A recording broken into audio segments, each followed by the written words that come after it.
முதல் முத்தக்காட்சி. முத்தக்காட்சியை சினிமாக்கள்தான் அறிமுகப்படுத்தியது என்பது தவறான தகவல். இந்த காட்சி கைலாயத்திலேயே நடந்தது என்பது உங்களுக்கு தெரியுமா?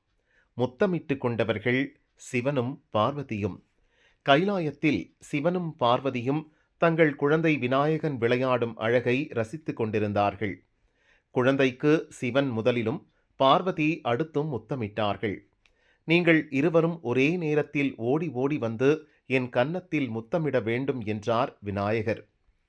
இருவரும் இருபுறமும் விநாயகர் நடுவிலும் நிற்க ஓடி ஓடி வந்து முத்தமிட்டனர்.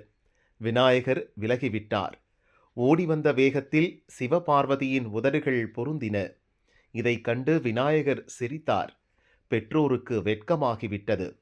இப்படி ஒரு காட்சி கைலாயத்தில் நடந்ததாக நந்தி கலம்பகம் என்னும் பழம்பெரும் நூலில் ஒரு செய்யுள் இருக்கிறது. இதோ அந்த பாடல். மும்மை புவனம் முழுதீன்ற முதல்வியோடும் விடைப்பாகன் அம்மதருக முத்தமென அழைப்ப ஆங்கே சிறிதகன்று தம்மில் முத்தம் கொளநோக்கி சற்றே நகைக்கும் வேழமுகன் செம்மை முளரித் திருநாள் நம் சென்னிமிசையும் புனைவோமே.